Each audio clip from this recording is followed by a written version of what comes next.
who needs no introduction to this audience specifically. Uh, Professor Narahari, who is also happens to be an alumnus of the department, right? So, and Professor Hari, who will be the moderator for the panel session later today. All the panelists, all my colleagues from the department and from the institute, all students and all the wonderful alumni of this great department. 74 years ago, this day, the Council of the Institute has made a significant resolution to form an ECE department from what was then called an electrical technology department in the Institute. We have assembled here today to start the celebrations of this occasion, which will happen on its 75th anniversary, which will essentially come a year from now. The expectations from the department may have evolved over the years. The goalposts may have changed or may have been redefined as many different times. But the very fact that all of you have assembled here indicate how close this department is to each one of us. The recent pandemic has indeed affected our preparations towards this celebration. Uncertainties related to the possible third wave is still lingering in our minds as we prepare for the year ahead.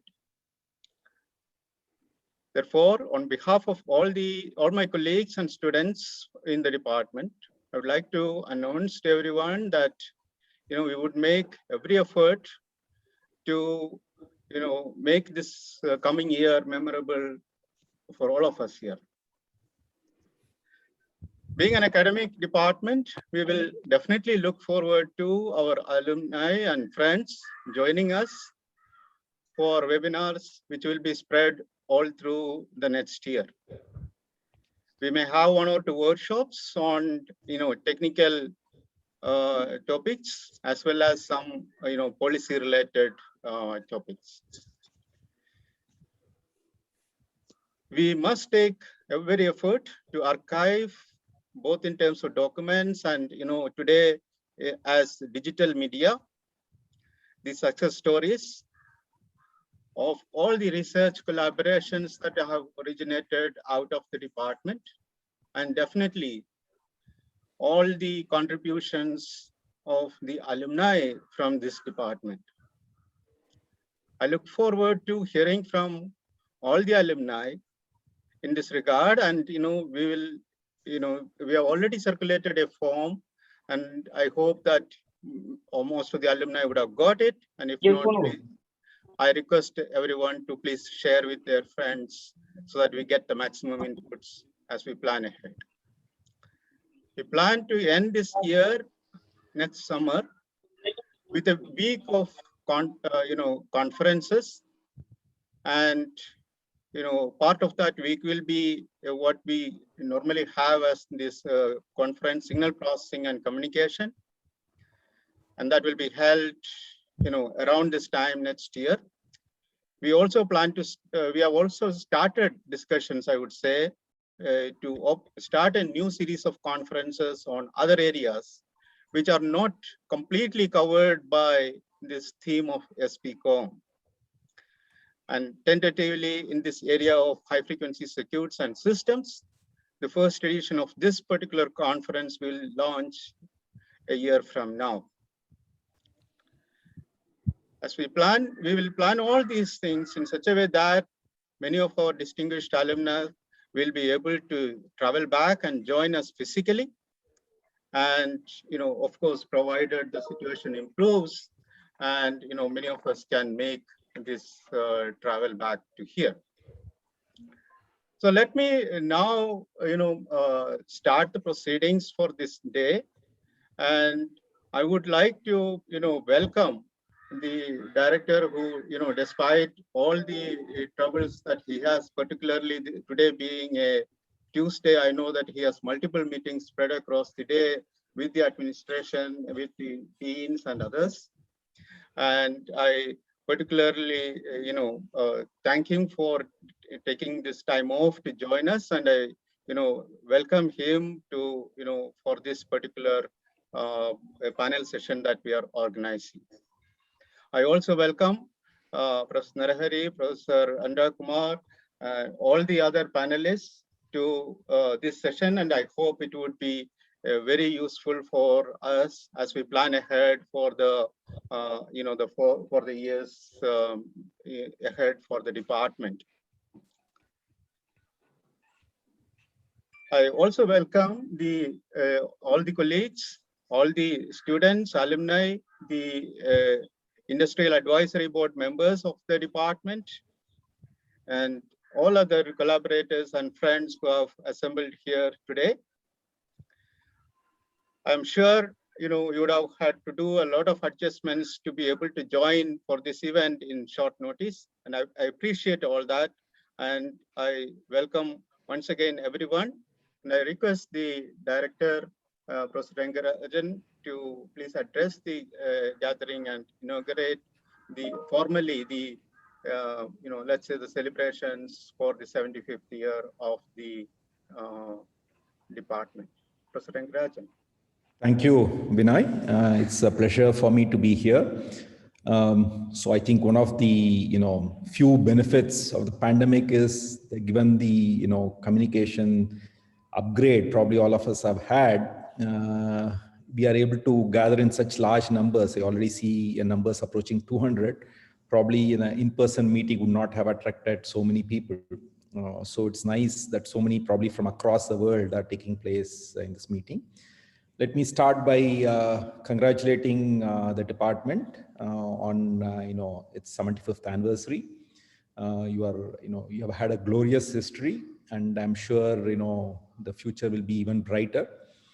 I think it's probably in some sense also an inflection point in the history of the department.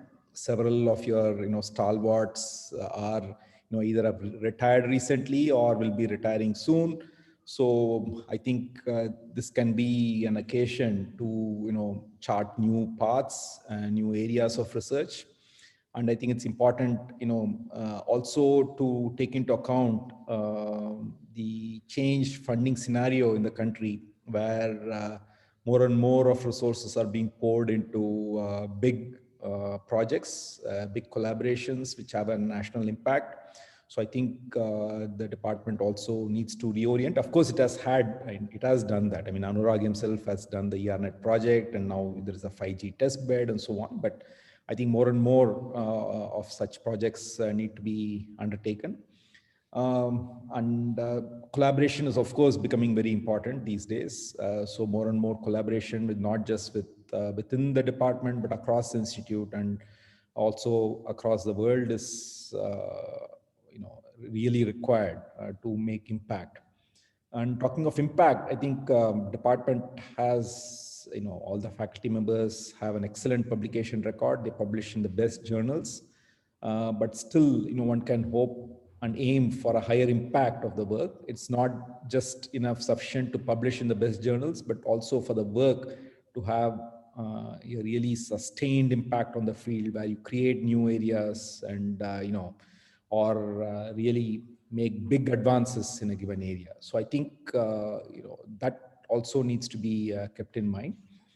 And one should, as I mentioned earlier, one needs to also participate in these big initiatives. I think one can create impactful research from these big initiatives also. And the 75th year will also be an occasion, to bring in more diversity to the department. I think it's absolutely essential that the department hires several women faculty and also others, so as to bring diversity to the department. That should be one of the top priorities of the department. So with these few words, let me, again congratulate the department and also formally inaugurate this series. Thank you.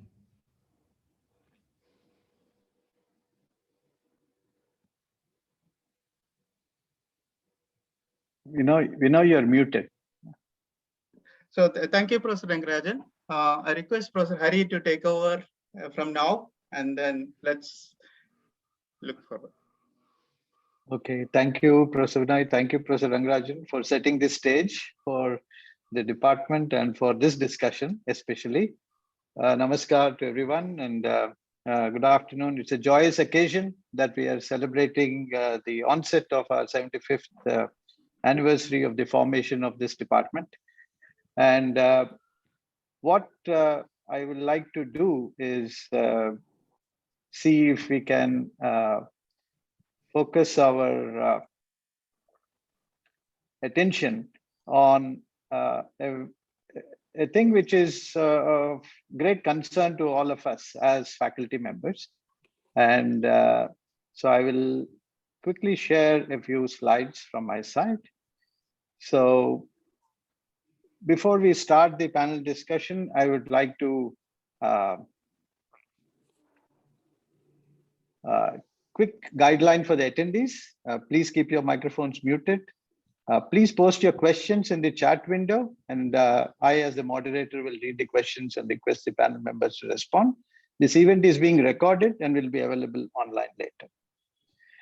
The scope of this panel discussion, as we thought, is basically the department is on a journey to attain excellence in leadership, to initiate future trends in technology which are relevant to the needs of the society, as the director has shared.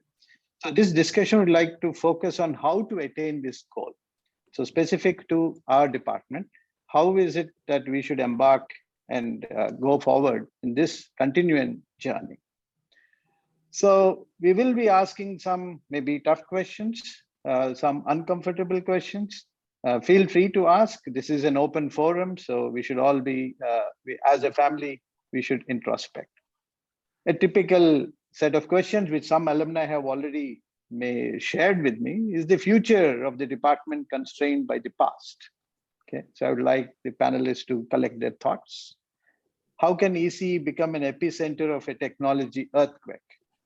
Okay, so we want to sort of be a leader in technologies and many other such questions. So to discuss all this, we have an excellent panel having eminent and distinguished people and the young Turks. So Professor Narehari, who's the Dean of the ECS division and former chair of the Computer Science and Automation Department, is also an ECE alumnus in 1982. Professor Anurag Kumar is currently the honorary professor in ECE, former chair of ECE, former divisional chair of the Division of Electrical Sciences, and former director of IASC. Dr. YVS Lakshmi is a group leader at CDOT, and she's also an ECE alumna in 1994.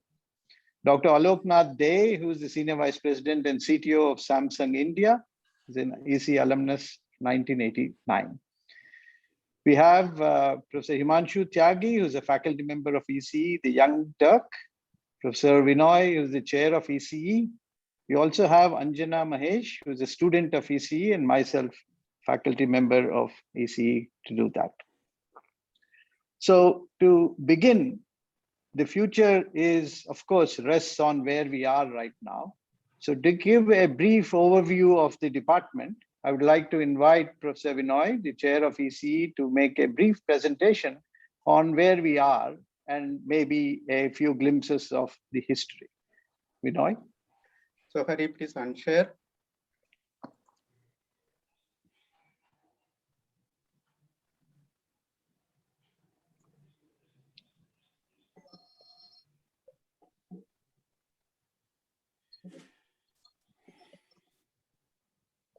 Okay.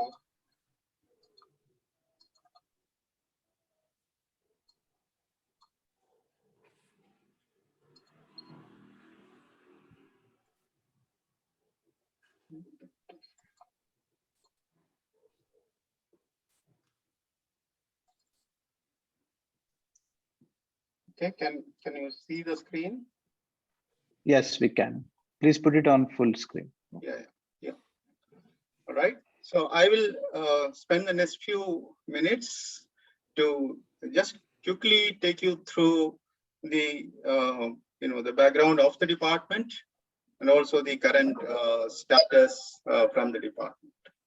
As we look back, as it is already pointed out, the department was formed out of the what's called the wireless laboratory in the ET department with 13 students in 1947. All of you went through this department and know that the department building was inaugurated by the Prime Minister in 1951. We had degree programs started after the formation, after the approvals from UGC way back in 1956. And several exciting new disciplines originated out of the department in the decades after that. What used to be called at that time Center for Information Processing eventually became, the signal processing epicenter, I would say, in the country.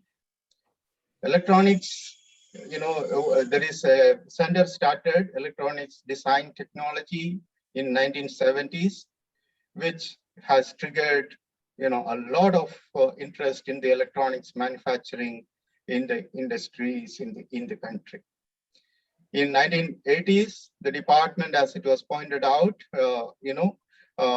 was the host. Department hosted what was called this ERNET within the campus, and eventually it branched out later. The going with the trends of the day in 90s, the the undergraduate programs were discontinued, and then we had this ME programs, which eventually became 2-year programs at that time, and we split them into these different disciplines in around 90 seats or so. And so, going with the tradition, our colleagues actively participated and then eventually formed this center, which is now a separate department on nanoelectronics in 2011.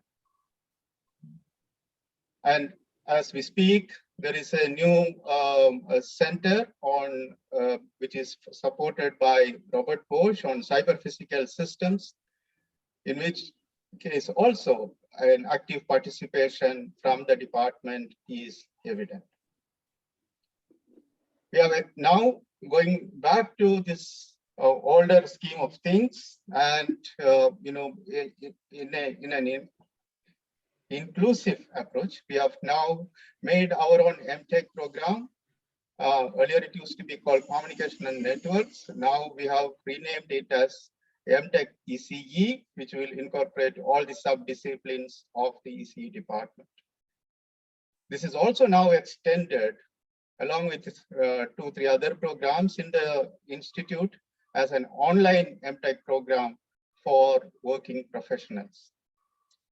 So looking back, it is very clear that the department has been a crucible for new initiatives. The research areas have evolved over the years, or I would say over the decades. And some of these areas have, got newer names and, newer prominence and a different set of emphasis of, of the time. And, our own visibility for the past is also limited. So I have tried to gather a few of those topics as we pass through the decades of the history of the department. And as you could see, all these times, the department has been initiating research in the forefront of the technology. Outcomes of the research is widely, accepted, and it could be seen from any acceptable means of scientific metrics, and coming from the the set of faculty members who are currently in the department, spreading across 13 professors and 12 associate or assistant professors, and a similar number of various other contributors for the department, leading to citations of the order of 60,000 at this stage, several books, book chapters, and other publications, and faculty colleagues bringing in as many different awards as the country have at this stage. And for a department of this size, you can see that 1/4 of the faculty members are fellows of IEEE, 1/3 are fellows of the National Academy of Engineering and other academies in the country and elsewhere. We can also see about a dozen different scientific journals where our colleagues are either associate professors, associate editors, or other similar or better, higher roles in managing these professional publications. We now look for these recent updates. As I mentioned, we have 2 new offerings of master's programs, one for regular and one for online on electronics and communication engineering, both starting this academic year. We had 3 young faculty joining the department just the last year in 2020, and we have made 2 offers, and I expect both of them to join in the next couple of months. One exciting news that I can share today is based on what is published last week in the website of ISRO, where they have announced that they are adopting a new code for their navigation satellites. I may say that this is like all of us speak our own mother tongue at home. Now, our satellites can speak a language, a digital language, which is of Indian origin, and that is coming from the department. We're also extending our collaborations with industry. As you could see, many majors from across the world and the country are collaborating with us in various capacities. And I'm sure this trend will continue. And to ensure larger emphasis for the industry collaboration, we have recently formed an industrial advisory board with several colleagues who have associated with us in the past, so that we will give the right set of directions to move forward. And I look forward to a brighter future. Thank you. That's what I have to say today.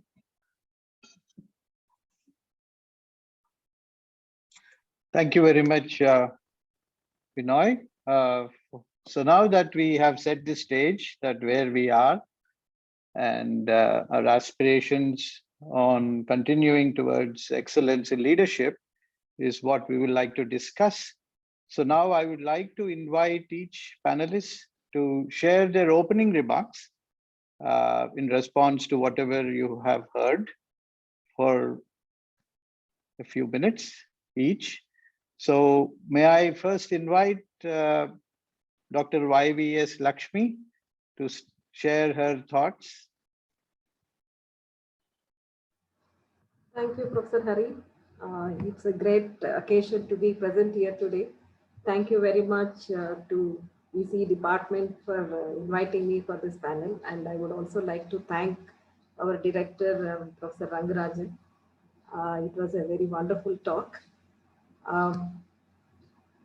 I was in ECE in '94.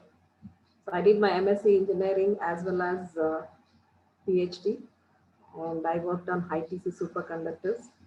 And I worked with Professor Satyam, who was very keen on making us to invent something. So that's how I have a patent. And that's how I have taken up IPR as one of my main activities. It is a wonderful presentation from Professor Vinay Boyle. We have really gone through a great journey. And two things, I don't want to be very negative. Diversity, of course. I don't see any lady professor or a faculty member in EC department. And one more thing, we would also like to, of course, ISRO, and I think more collaborations with organizations. Of course, CDOT is also having a small engagement with IAC. We could do better in that. Thank you very much. Okay. Thank you, Dr. Lakshmi.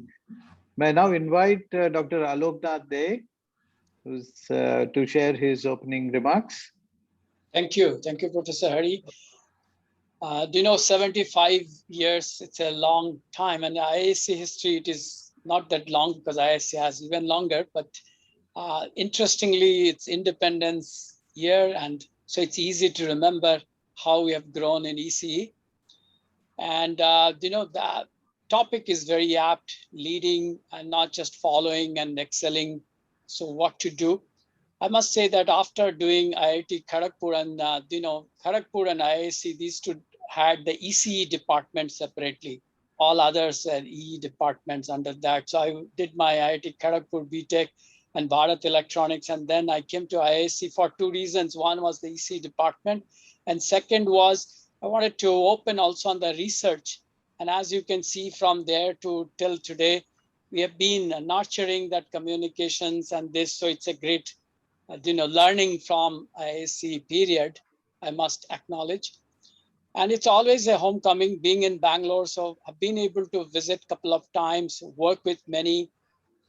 And I did my master's with Professor Venkatram. That time, Professor Anurag Kumar just joined during the last semester of mine, and we could learn the queuing theory. Professor Utpal Mukherjee, Vinod Sharmaji, you know, all of this. Professor Narahari also joined similar time frame after his earlier studies. So it's great, and many of the other faculties that I've been able to work and being in the industry advisory board. So a couple of points, and we could discuss more, but I picked it up one. You know, what Professor Hari was saying is past a baggage, or can it help for future? So maybe we can discuss more on that, because there is things, it all depends on how we leverage, and you know, we can discuss. And then also, I think industry university interactions, there have been a lot that has happened, but I think many more things can happen and we can take there. And world is moving into interdisciplinary topics. So how EC can play a role and fang out into different interdisciplinary centers and working with others, that can also be a topic of discussion. So we'll come back later in the panel discussion. Thank you. Thank you, Dr. Aloknath. May now invite Professor Anurag Kumar to share his opening remarks. Yeah, it's certainly a pleasure and honor to be on this panel. You know, I joined IFC in 1988. It's been 33 years now. I superannuated last year and I'm still back in the department. The department has evolved in so many different ways in the last 33 years. Maybe I'll take this opportunity to address the first question, the first of the two questions that the alumni seem to have raised. Is the future of ISC, or the future of ISC as well, ECE constrained by the past? I would say an emphatic no, because if we were, we wouldn't have evolved the way we evolved over the last 33 years. During my time, when I joined in 1988, and I could see it dramatically over the next few years, the practices of the way we recruit people dramatically changed. So much so that today, I think we are recruiting some of the best young faculty anywhere in the world, who probably would be able to get similar positions in top universities around the world. And we are, our recruiting practices are such that I think we are getting some of the best people, not only from the crop who apply to India, but even from the crop who apply anywhere else in the world. Around the 1990s, ISC and of course ECE department began emphatically to emphasize that we cannot simply do the work in our laboratories and keep quiet about it. We do need to publicize the work through the usual method of publication. And I have those plots somewhere in my computer, and you can see that how the number of publications each year have risen from the 1980s in IISc, and a little later, a lag of about 10 years in the IITs. And today, I think the quantity of publication coming out of IISc and the IITs is rivaling each other, and they're at a respectable level. What we seem to lack, though, is the ability for the research from IISc to be the cutting edge research which leads the world. We are always followers. So I think we've had three phases: the emphasis on quality of recruitment, which I think has really sort of taken root now. We do need to emphasize more on diversity, as Lakshmi already said. The emphasis on high quality and a lot of publications. And I'll talk a little later when I'm called upon again to sort of try to address the issue of technology earthquakes. Thank you. Thank you, Professor Anurag. May I now invite Professor Narahari to share his opening remarks.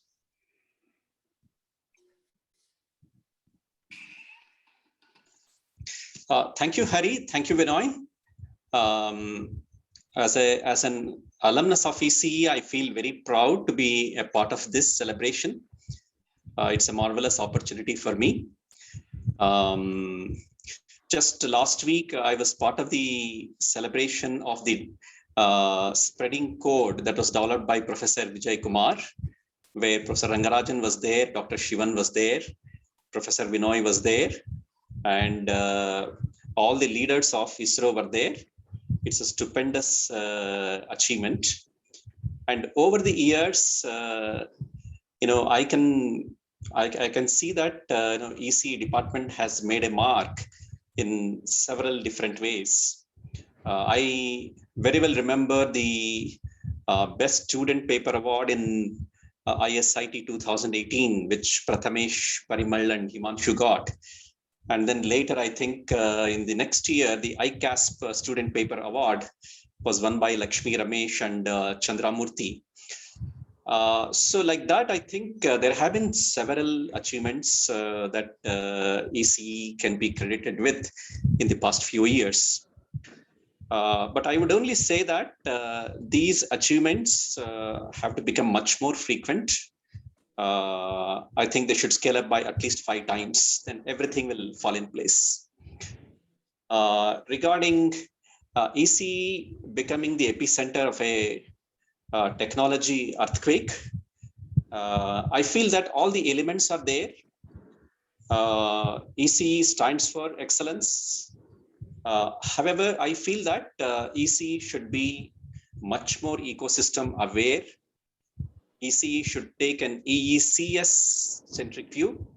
It should take an IISc centric view. It should take an India centric view. Then I think things will see an exponential growth. So talking about exponential growth, I feel that ECE should be like an exponential random variable, absolutely memoryless. And I agree completely with Anurag that you should bury the past and worry only about the current state of the system. And Vinoy has beautifully presented the current status of the system. So I will end for now, and then I'm sure I'll have an opportunity of saying something more very soon. Thank you. Thank you, Professor Narahari. Now that you've heard the opening remarks, I would also like to invite Anjana Mahesh, a student, if she would like to share some of her thoughts at this point in time. Anjana. Thank you, sir. Hello, everyone. I'm Anjana. I'm a third year PhD student in ECE. It's a real privilege to have been given this opportunity to participate in this discussion. I'd like to bring your attention to the importance of students the role of students in the future of ECE. Most of the panelists have spoken about like diversity in hiring faculty members or the quality of the faculty members in the institute. I'd like to point out the importance of having to address the concerns of the students, as well as attracting like new students into the department, so as to which is also an important factor, I believe, in the future of our department. As Professor Binoy shared, I see that an industrial advisory board has been set up. That is a very welcome initiative, I feel, to address some concerns of the students regarding doing research which is industry oriented or getting placements after after completing their studies, whether it be masters or PhD, which is a real concern, I believe. So that is it at this point of time. Thank you. Thank you very much, Anjana. Thanks for your constructive suggestions. So now that we have sort of heard what the view about the department is, the young faculty members and of course the older ones with gray hair were involved in some sort of an initial brainstorming about what we should be doing as a department. So I would now like to invite Professor Himanshu Tyagi to share some points briefly about what is in the making or what is cooking. So over to you, Himanshu, and then we will open up the specific points for discussion by the panelists. Thank you very much, Hari. Can you see my screen? Yes. All right. So good afternoon, and it is indeed my honor to be presenting this document, a draft of a document that we are preparing. This is the ECE strategy document for 2022, and we are viewing it as an action plan for the next 10 years in the sense that we want to have some very concrete suggestions there. Now, Hari has been insisting that I'm young. Of course, the scales are very different in academia. But I guess after Hari has changed the color of his hair, I can be considered young. Yes, but I'm almost all faculty. Actually, all faculty in the department are equally young at heart. So I would like to insist on that first. Many of the points that I'll bring out have already been brought out, and that is quite interesting. Nonetheless, let me continue with this presentation. Interestingly, all the strategic planning of ECE has been documented over the years, and these documents are available. There are several strategy documents which were prepared. There were several reviews which were conducted. And if you go through those documents, one thing that emerges is there's a very clear understanding of the focus of the ECE department. The first 25 years of ECE were explicitly, at least in terms of this document, focusing on excellence in teaching. India was a young country, and we needed people to know things about technology which were mostly developed abroad. And so ECE department was aligned with that goal and was developing courses on cutting edge technologies, which became popular after World War II. And then at some point in the mid 70s, the whole structure of the ECE department started changing. And from one professor and everyone else as assistant professors, we changed to a model where there were multiple professors running multiple agendas. In fact, there was one single professor in the ECE department, full professor, till 1970s. That was the structure. Now, in that new form, multiple research threads emerged, and we moved towards this strong research threads in various areas. And then finally, this past 25 years, the years in which most of us have participated, there was a clearly stated goal of excellence in research. And I can say that when we go to our conferences and we talk to people, our elders have taken care of a brand, of building a brand for us, which we can now enjoy. Everyone is aware of the ECE brand, and it is a standard department which features in all the leading conferences. So in this sense, I would say that the focus of ECE has changed with the focus of country, from building the basics, then trying new technologies, to trying excellence in research, And with this view, for the next 10 years, and maybe even going forward, we think that the focus should change even beyond excellence. So what is beyond excellence? Beyond excellence is leadership.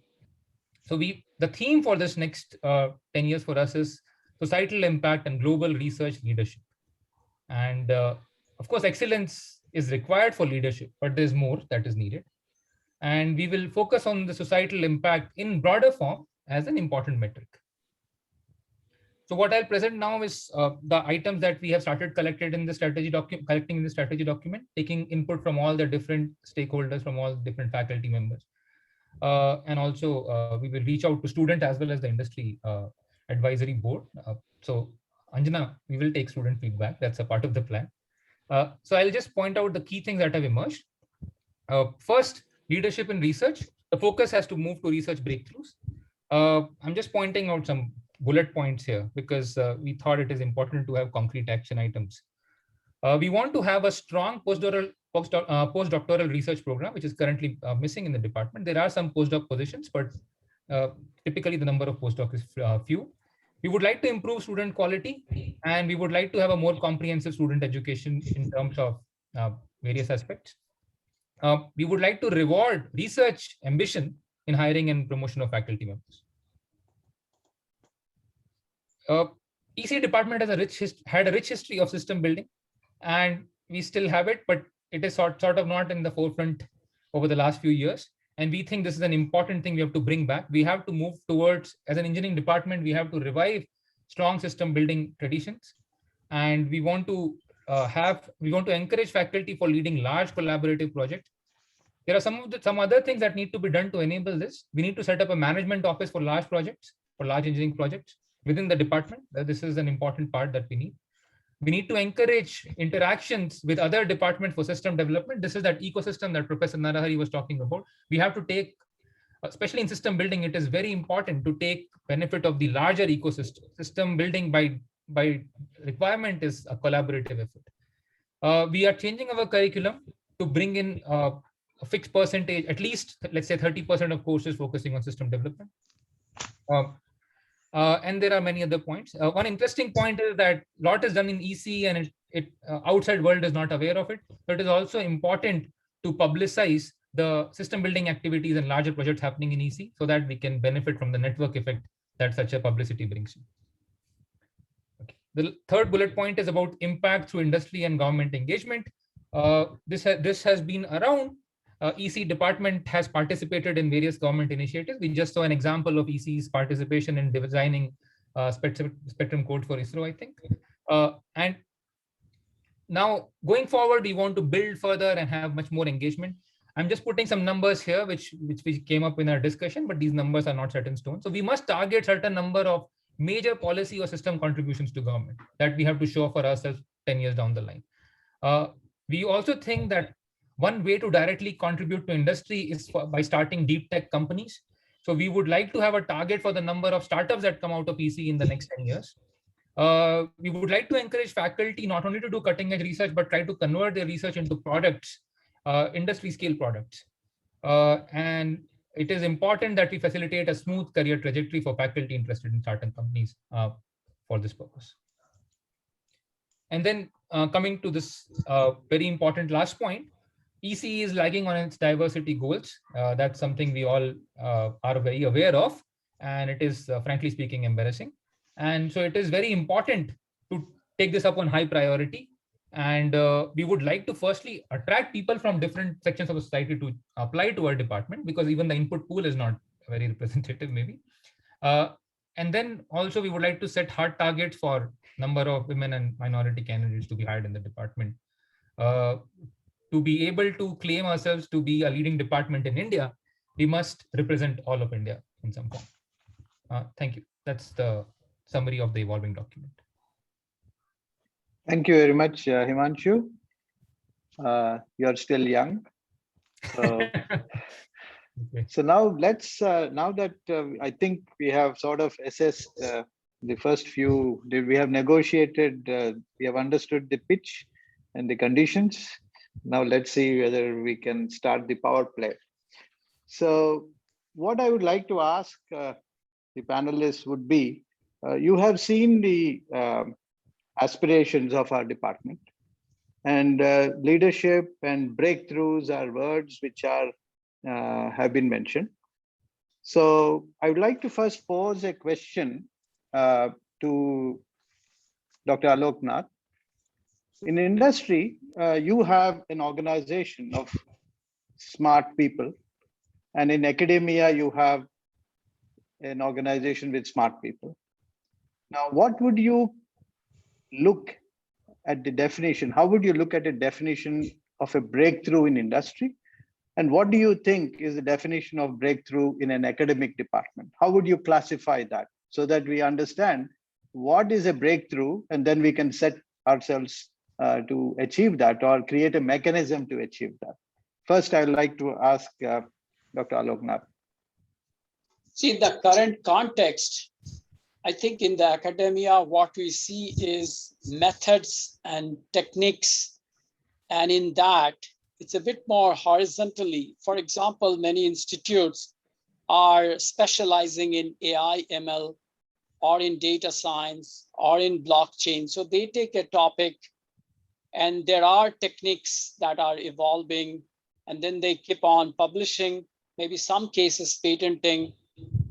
You are talking about following, but some cases even taking a leadership's role in publications. So that is an academia setup in that context, and it requires smart people, intelligent people, rigorous, dedicated people.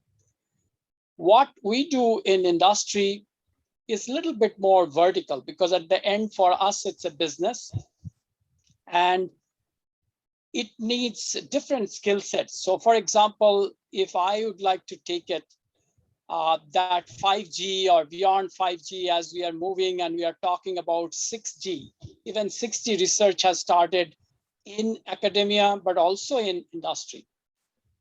I would like to take it like, for example, so far it has been on terrestrial network, but 6G, when it comes, there would be non-terrestrial networks, like it's becoming three-dimensional. You have the HAPS and drones and naval communications and other kinds of communications. It is not anymore terrestrial.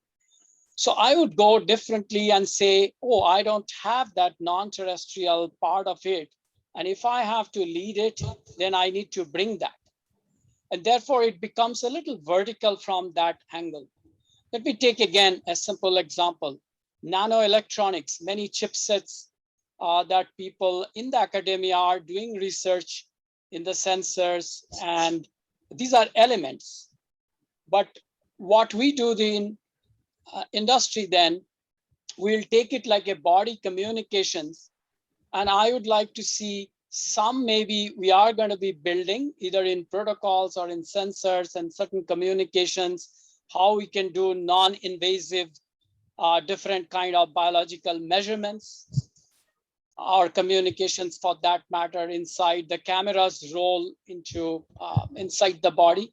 So we take it from a little different angle and then do it. What is the difference is, at the end, these are the products. And if your goal is to take leadership, then that's the final delivery. I mean, obviously, so far, publications are also deliveries. So I have no dispute. But if you are wanting to make an impact on products, on solutions, then this is the path. And in that path, if industry and university could collaborate, and many of the topics that we are doing it, then it would be great. And I'll take one more example. In the ECE department context, and you talked about past, is it liability? It's still in my mind. A lot of antenna, electromagnetic theory, this is very old topics in some way, right? And ECE department is a repository of that. Even if I don't take computing part of it, and Professor Narahari talked about ECS view, and I agree with that, but I'm saying, forget about that as a separate topic. But even if I go back to this route that has been there, if I again go into future communications, the MIMO, the massive MIMO, the gigahertz to terahertz, all millimeter wave, this is actually antenna evolutions. It can rule the world. Therefore, I think it's a way of viewing, anchoring in the past, and understanding what the future is going. Probably one thing that university needs to do, and particularly in IISc's case also, I would say that when we define it, if we can define as a program to start with, that these three things, select and focus. In industry, we talk about select and focus. Sometimes we have to kill something. It is very painful, but ruthlessly we have to kill because I don't have enough expertise or it's not moving in a big direction. So if we can say that, let's say non-terrestrial and body communications and antenna-based things, I'm just giving some examples. If these are topics that we would like to proliferate, then any hiring of faculties, any students must also be aligned, because all the metrics that we talk about, therefore our MBOs would be aligned to that goal. Otherwise, everybody starts to build their own labs and it may not add up to that breakthrough things, because every individual is great. But today, I think most of the European countries, the country to country, there is a lot of synergy and cooperation. And if in the same institute, we'll not be able to make a big cluster of topics, then it will be hard to make that impact. So my request would be to think big, small programs here and there, we may have to kill, relocate, and against those programs, we should do all of the things in terms of recruitment, research, emphasis, the government grants, all of the points. Thank you. Thank you, Vallabh.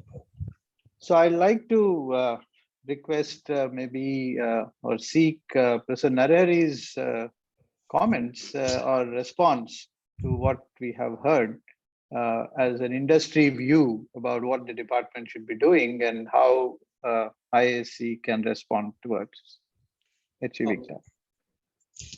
Thank you, Hari. I completely agree with Aloknath on the viewpoint he's taking regarding how we should engage with the industry. I feel that breakthroughs will come if we are willing to take a risk, and there are many different ways in which one can take a risk. Just about 1.5 years back, we were all struck by the COVID-19 virus. And there was an opportunity which I think ECE department really grabbed.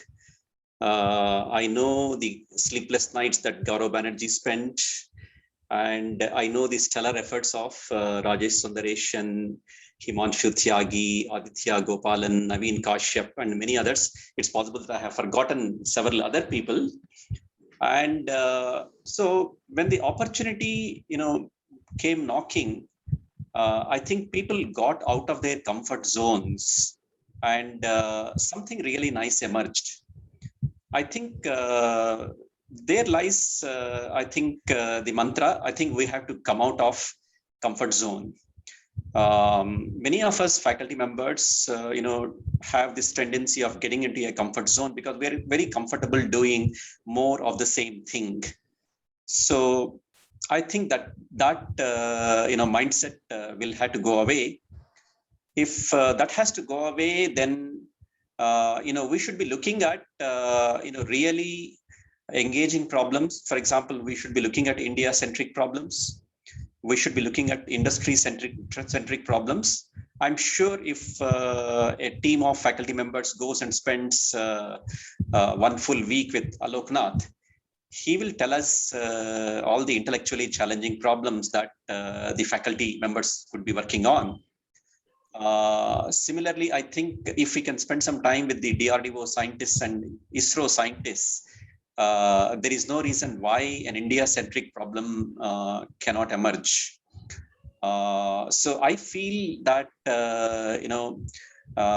we should get out of this comfort zone and engage with our national agencies, engage with the industry in a much more intense way, and that will be the source of the kind of problems that we should be solving. Once we are able to get hold of the really interesting problems, the really, engaging problems. Rest of the journey, I think, can be planned. There have to be some champions among the faculty members to drive the show. And as I said, if you want to find a complete end-to-end solution to any problem, it will require a collaborative effort, not only within the ECE department, but you'll have to collaborate with other people in other departments and so on. And also, I completely agree with Himanshu that systems engineering has to be given a lot of importance. Unless we build systems, unless we dirty our hands and actually build the devices and the systems, I don't think we will be able to see the end of the solution. If we really want to hit the solution, systems engineering is going to be extremely important. That is what AI/ML also has shown. AI/ML without data engineering is not able to deliver any solutions. So I think that's going to be very important. Thank you, Prasanna Hari. Few years back, I had a good fortune of meeting Dr. Vishnu Atal, who was a distinguished alumnus of ECE, IAC, and worked with Bell Labs. So I'd like now to, and when we posed a question, myself and a few of our colleagues were there at a conference talking to him, and we asked him, what made Bell Labs tick? And what do you think we should do in IAC and ECE department? Because he was very fond of his department. So he said, put bright people into the institute or the department, give them the freedom to do what they want to do with a goal or a focus which is relevant to what the society wants. So that was a very striking, in fact, that maybe was the policy of trying to recruit the best. So I would like to now ask Anurag, since he also worked at Bell Labs, what is it that is missing, or what is it that we should be doing? Because we do have bright people on campus, and what is it that we can light a fuse to create the technology earthquake we need to? Anurag? Okay, thanks, Hari. Can I share a couple of slides? Yeah, sure. Okay.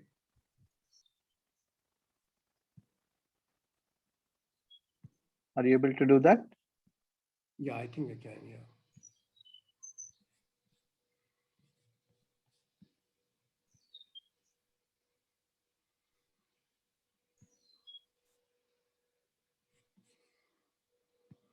So I think the Bell Labs aspect will come across in the next slide. In this slide, I would like to address an important issue which sort of follows up on what Hari and Hari also mentioned, that we are hiring the best and yet we don't seem to be able to see the kind of breakthroughs that in fact was seen from Indian people like Raman and SN Bose and JC Bose, decades back.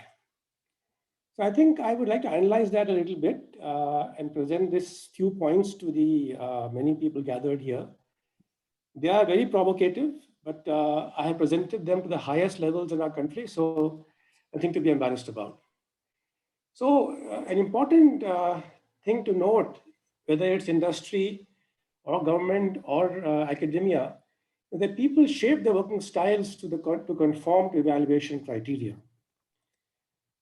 But evaluation criteria in Indian academia, in the recent years, it wasn't perhaps the case in Raman's and SN Bose's time, are heavily geared towards just counts, publication counts, PhD student counts, awards and fellowship counts, and the counting just goes on.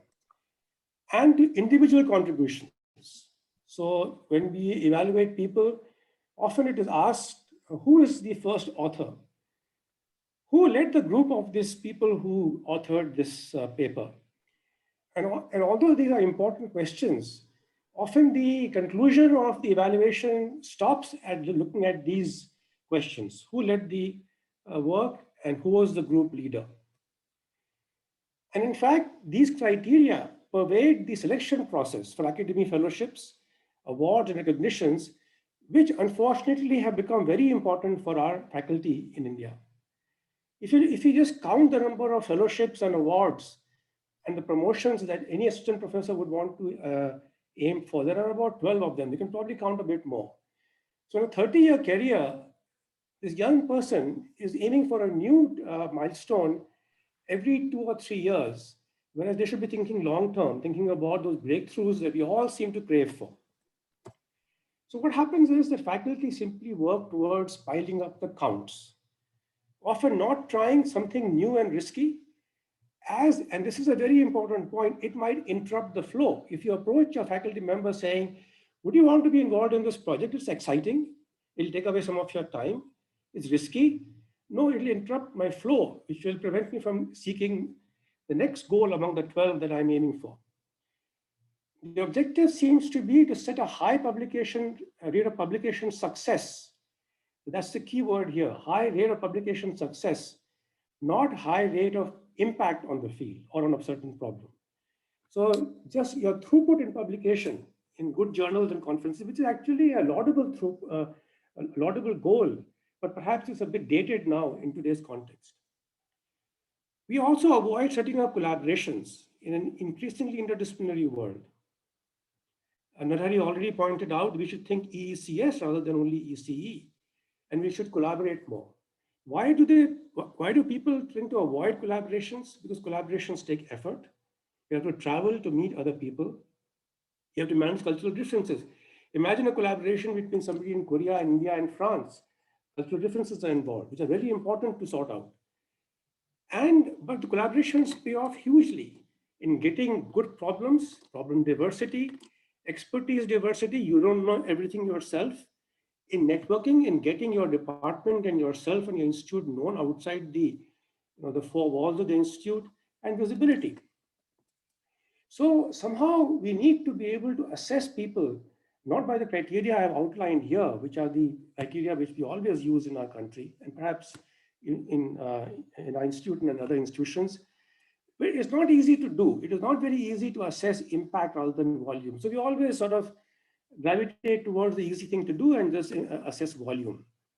We need to look at best practices around the world. How is it that in other countries, particularly in the US, they're able to evaluate people in a way that it gets the best out of them? We started something like that a few years back, where we want to assess only 5 papers rather than 200 papers somebody may have. My second point is about what Himanshu and also Aloknath mentioned about impact on systems, impact beyond just the discovery impact. So this is actually something which comes out of Bell Labs. Narayan Murthy was a well-known researcher in Bell Labs. He then went on to establish the Harvard School of Engineering. Before he was second dean of material science in Santa Barbara. And this is we often think in academia that, look, we are interested in discovery. We are interested in fundamental questions. So why should we worry about the invention process?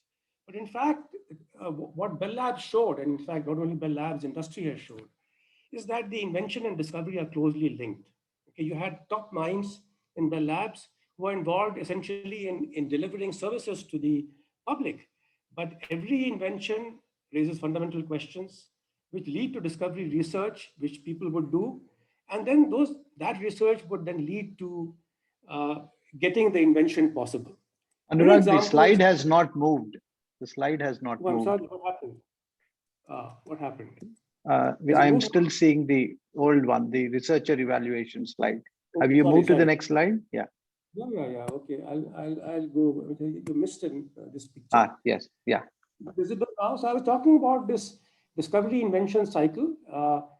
I mentioned that in Bell Labs, which you mentioned I should speak about, there was this desire to provide services and products to the people. And how would people do discovery research in that environment? And a lot of it happened out there. There were Nobel Prizes there.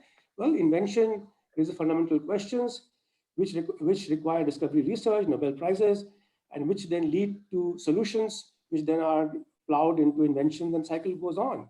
But nowadays they talk about the discovery invention network. That's the new thing that I've been reading about rather than only a cycle. So here are examples. Some people say that the Second World War was won because of microwave radar. It was developed in MIT. That microwave tube was imported, was brought from UK, and then they did research in radar in MIT. The polio vaccine, the science came out of the Harvard Nobel Prize. The SPICE simulator, which came out of a PhD thesis in UC Berkeley, it changed the way people do electronics about 20 years back.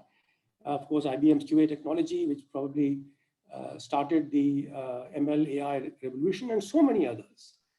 And what we lack in India, which Alok Nath Dey has talked about, is this government, industry, research universities triangle, which in our country is completely broken. None of these edges really work. Government gives money to the research universities, they give nothing back, except of course manpower. Government industry doesn't even support the industry. And there's a lot of suspicion between research universities and the industry. So I think you can read this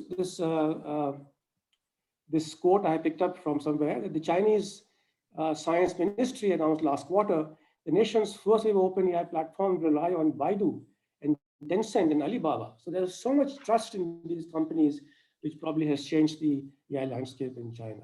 We need to strengthen this government, industry, and academia research triangle. Thank you. That's all I have to say. Thank you. Thank you, Anurag. So, sort of taking cue from what you mentioned about the industry research trust factor. So I'd like to ask Dr. Lakshmi, who deals in intellectual property, and what is the role of intellectual property protection, and what should an academic university be doing? Because industry monetizes, they have a plan that if they have a patent portfolio, they can leverage that in their future mission or to achieve the goal. What is the idea of a university trying to file patents? And because we don't have a mechanism of maybe monetizing it unless we generate startups, right? So what does it mean for a department to start looking at patents? Maybe Dr. Lakshmi can throw some light on that. Sure, sir. Definitely filing of patents is a must for the faculty because, for various reasons. First of all, of course, publications is a part of public domain you are putting it. But if you want to monetize, first take a IP and then go ahead. Monetization, I think in Professor Tyagi's address, I have seen that you are planning to have a project management team. So you need to strengthen that for monetization. So possibly you can have models like a TOT model, transfer of technology. So I'm sure down the line, if you are building products or processes, if you are patented, you could also do a transfer of technology. And of course, monetization is again, now because of the standardization, now if we talk about 5G and 6G, we cannot do it alone. So we need to work as a team. As a whole country, we need to work as a team. And we should generate more of standard essential patents and make sure that it is very country specific. And I am sure all of us should align to the IPR policy of the Indian context and ensure that our IPRs are monetized at least in the Indian context. So, and also the publicity for the IPRs which we have filed is very, very important. That is, I feel maybe lacking.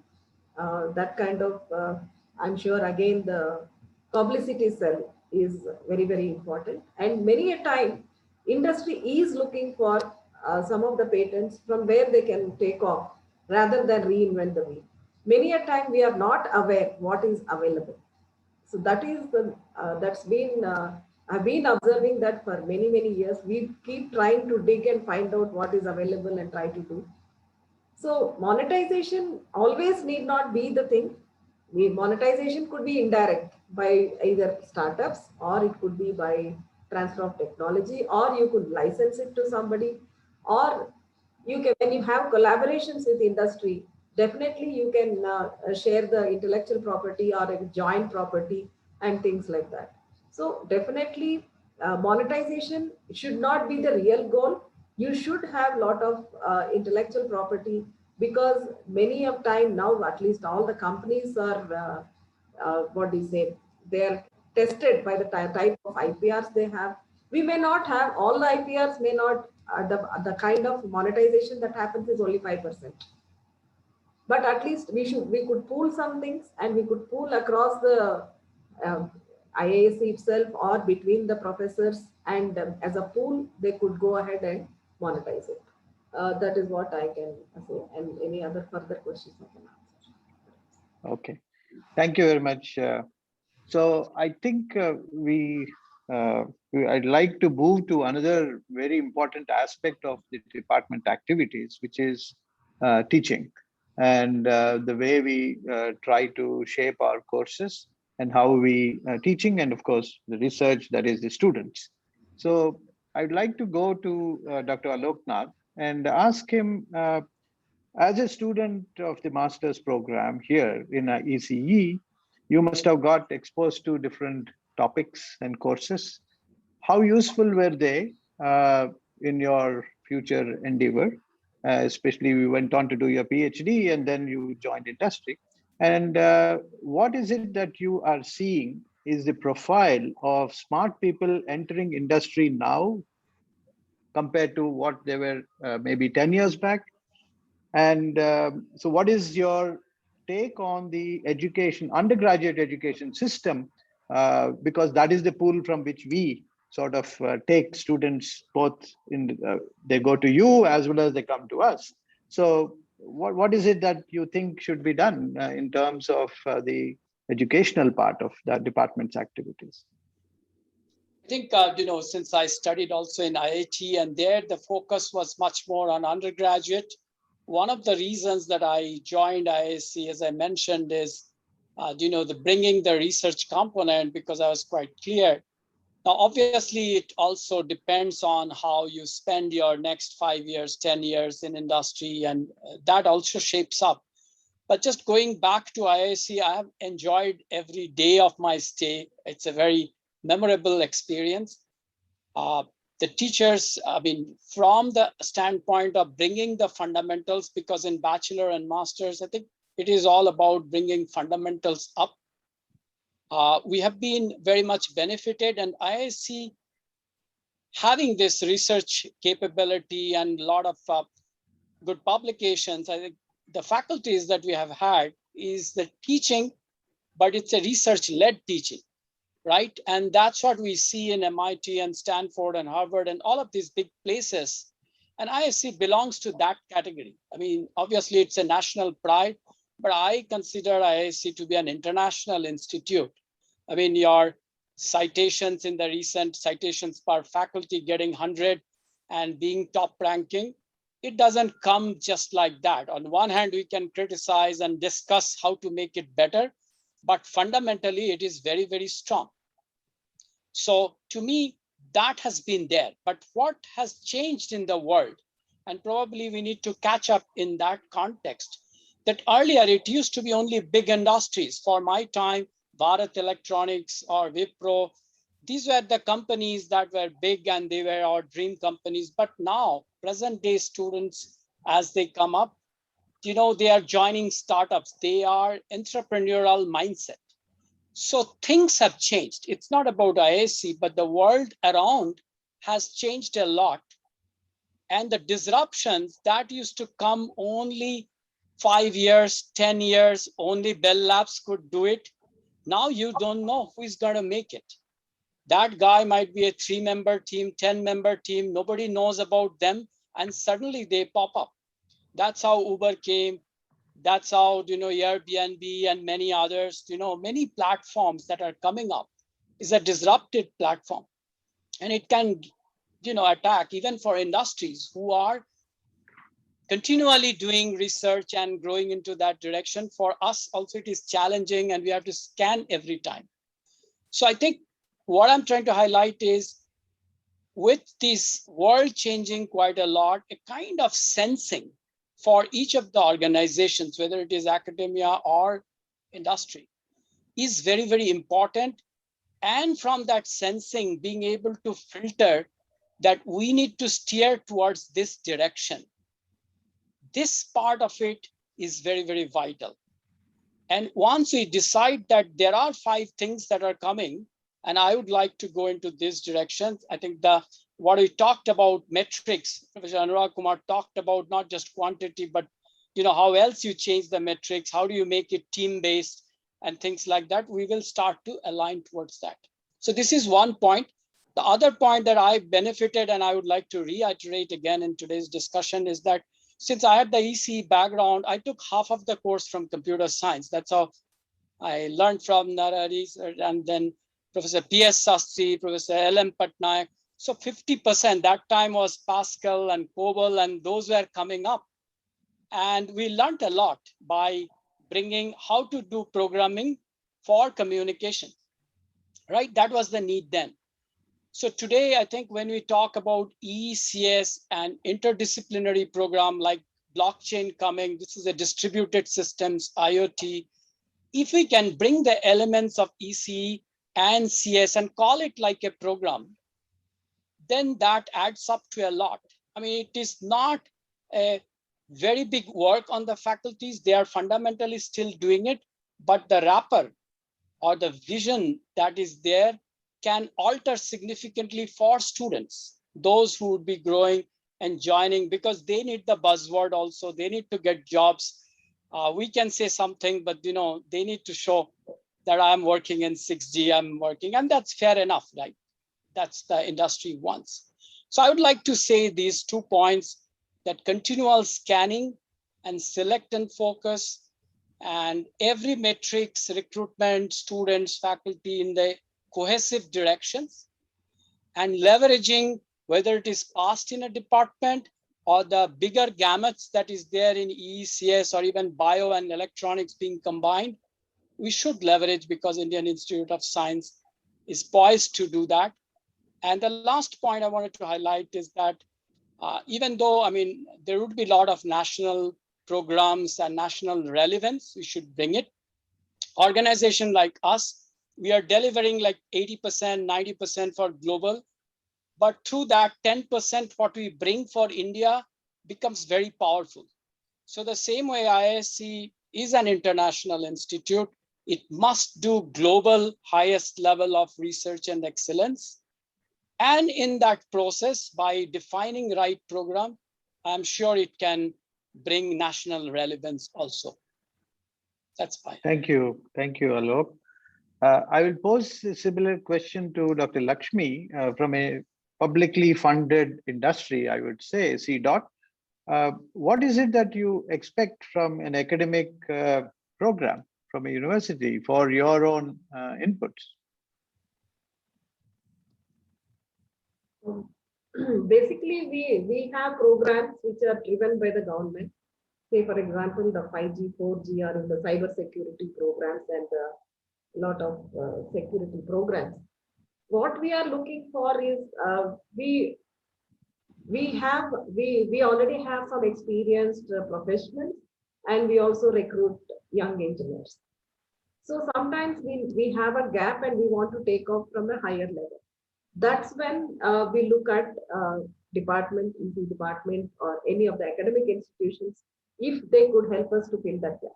So it could be a product development, which could be scaled at a later point of time. That's another gap we are finding.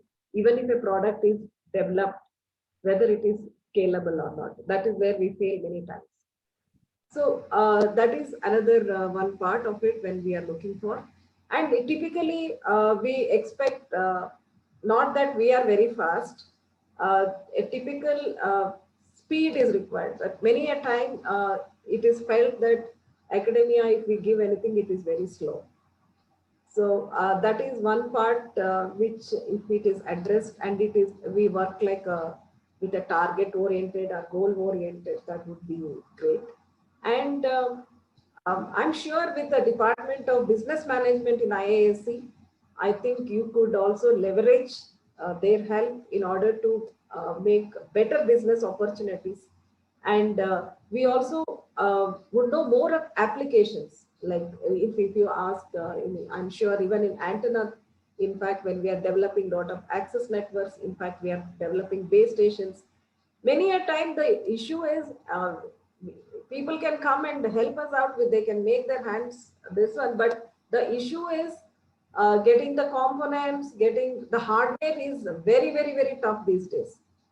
If most of the people, if they're working on software part alone, it is very difficult. And from ECE, we expect something which is very tangible in respect of hardware. That is what is my take. Okay, thank you. So we have received a few comments in the chat box, and I would like Professor Narhari to respond to one of them. This is from Professor Ramachallappa. He says that ECE could expand its activities in analytical aspects of machine learning and AI, given the background in estimation theory, information theory, random process mathematical statistics. So this is an input he has provided that it could be. So what is it that would you like to respond, Professor Narhari, about how we could maybe shape our course programs, or how do we, or reach out, maybe be a leader in this angle of AI ML instead of just presenting or doing programming?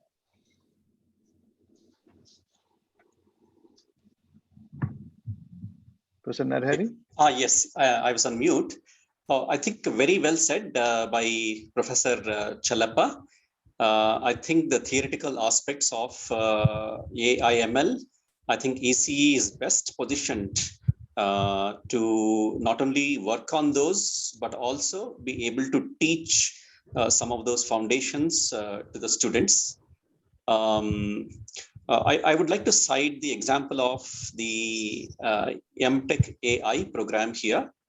The reason I would like to cite it is that AI/ML, I feel, is best served by a blend of ECE, computer science, electrical engineering, and so on. I would consider starting off MTech AI as one of the best decisions taken by Professor Anurag Kumar. I would like to still remember the day when he called the chairpersons of all the ECS departments and gave no choice to the chairs. He simply said, you are starting an MTech AI program. That was an executive decision. And that's one of the fantastic decisions that Anurag took. And this way, all the 4 departments were able to come together. And now, this program is really blossoming very well. And I find that AI/ML as an area, both the theoretical side of it and also the practical side of it, is something that touches all the departments in the division. And the students must be really well equipped in these. AI/ML itself as a discipline, I think, has several layers to it. At the very first layer, you have the foundations that Professor Ramachallappa is talking about. It could be linear algebra, it could be probability, statistics, optimization, and all the foundations. And then at the next layer of AI/ML, you have all the algorithms and techniques which will use these foundations to come up with scalable algorithms. And then at the next layer, you have the computational platforms, because the algorithms have to be run on computational platforms, and scalable computational platforms will come at the next layer. And finally, you have all these wonderful transformative applications of AI/ML. And I think ECE in particular and ECS in general, I think they're very well positioned to teach all these aspects of AI/ML. And foundations of AI/ML certainly will be very important for the students. Having said that, I also would like to say, I would like to add the following. Student recruitment is a very important job for the institute. And ECE must scale up in terms of both the quantity and the quality of the students who are coming into the department. Because if we have high quality students in good numbers, then you can do lots of wonderful things with them. And I feel that we should think of very innovative ways in which we can challenge the good students that come to ECE. And I have found that whether it is an MTech student or a PhD student, they belong to different groups. One group of students are the ones, who would like to get a very good deep tech job, and they do not want to continue for PhD and so on. There is another set of people, who are very well motivated to do a PhD program, and these are the ones who may become future professors and so on. There is also another category of students, who would like to go the startup space. They may like to have their own startups and so on. It is very important for the department to find out what kind of a student a given person is, and be able to tune the training of the student to where the student will be able to blossom in the best possible way. And of course, in all this, teaching the foundations and fundamentals plays a very, very important role. And whatever Professor Ramchalapa is saying, I think ECE is in the best position to do that. Thank you. Thank you. We are close to. We have only a few more minutes as per the scheduled time. We still have more than 190 participants, which means that the panel has to be thanked for keeping them engaged. But I have one question to each of you. Before there is a request for one of the alums to want to speak, say something. So I want each panelist to say or to place a bet with a high probability greater than 0.8 maybe. What is the field you think will be the big breakthrough field in the next 5 years? So I'll start with Anurag.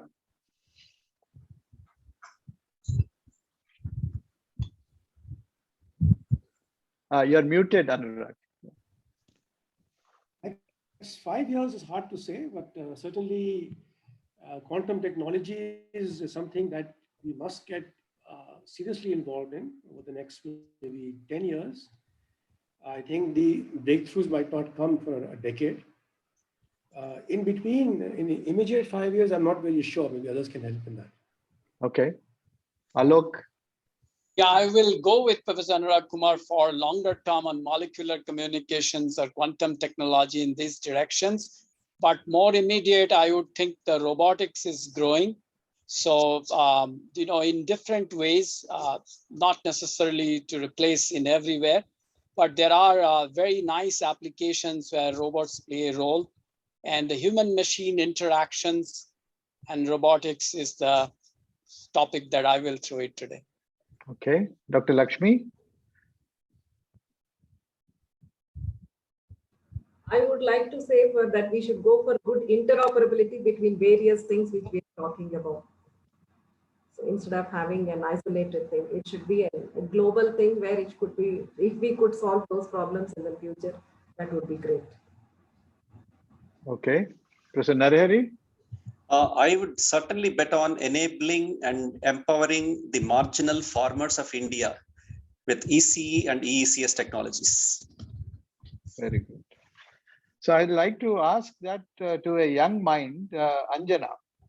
Anjana, what do you think is going to be exciting for you to be associated with in the next 10 years? Let's put it 10 years. Anjana, are you there?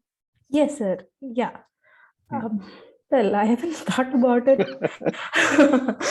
And I seriously don't think I am qualified enough to make such a prediction. But of all the predictions that were made by the other panelists, I hope it is the one made by Professor Narahari, as it will be more beneficial to the society as a whole. Yeah, so I'd like to put my hopes on his prediction. Okay, very good. So we have only a minute left, and there are many comments in the chat box, not really questions, but more comments on what we have been discussing. So Professor Vinoy wanted some time for somebody to share some thoughts. Vinoy, are you there? Oh, yeah, I am here. Someone asked me personally if you can speak. So at this stage, Okay. Dr. Arun Shirsagar, do you want to say something? He may have to be unmuted. Okay, Vaibhav, Yeah. can you please enable? Yeah, I have done that. So yeah. Okay. So Professor Dr. Shirsagar, did you have something? No, you have to allow my video. Oh, video. Okay. Yeah. I think it is already there. You have to just enable, I guess. No, it's not getting enabled. Okay. Okay. Okay, you can try now. I think you will be able to do now.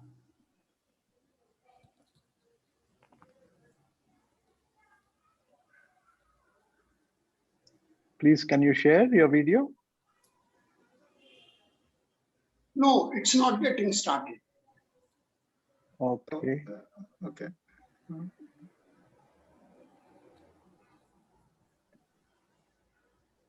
Okay, can I speak? Yeah, please. Okay.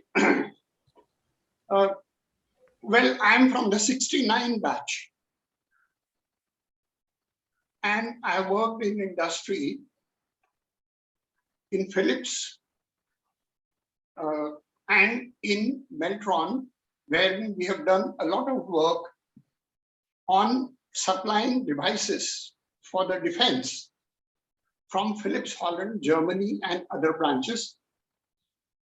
And in producing the first 10,000 line exchange, which was developed by CDOTS. That's my background. Presently I'm working in business analytics.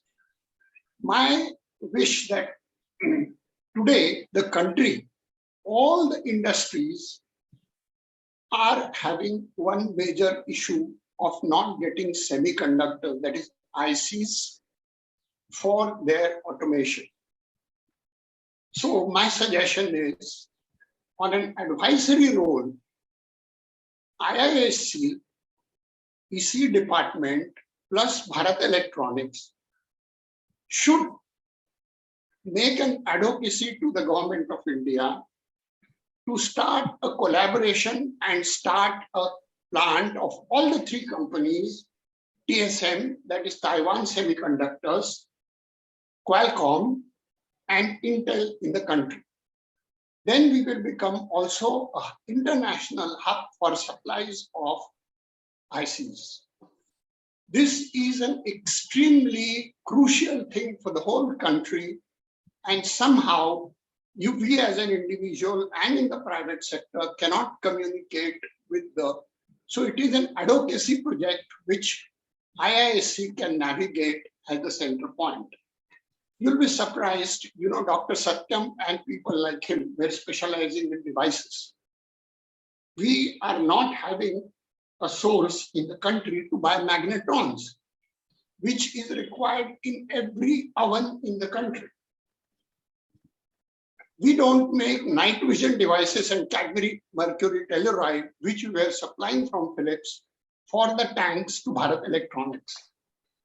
We don't make watch ICs and we don't make clock ICs. And there are so many other such things. So we should have a joint collaboration with these three companies, which I named. Government will have to spend something like 1 lakh crore, and which is extremely important. I suggest this will be a very good collaboration and advocacy project. And maybe some part of this work can be taken up by ECE, at least in the form of technical support. We will also be able to give the R&D help to these three companies through ECE. Thank you. Thank you very much, Dr. Shirsagar. Good to know you're active even after 50 years of graduating from IISc. Very nice. So hopefully we will have the energy when we are at your time in life. So I think we have come to the close of this session. This is just a beginning. I think we are going to continuously engage with different stalwarts in industry, academia, not just in India, but even globally, to sort of get inputs, critically evaluate them, critically evaluate ourselves, and see what is the best foot forward for us to ensure that when we celebrate the next, maybe after a decade, we will be in a position to be declared as a leader in not just one, but multiple fields. So I'd like to thank all the members of the panel, all the attendees, and it is my honor and to have participated in this inaugural event of the celebrations. So I'd like to thank the chair, Professor Binoy, for giving me this opportunity, and for all my colleagues and students who have contributed to making this event. So kindly ensure that you are safe and healthy so that we can march together towards a glorious future. Thank you very much. I'm on the video now.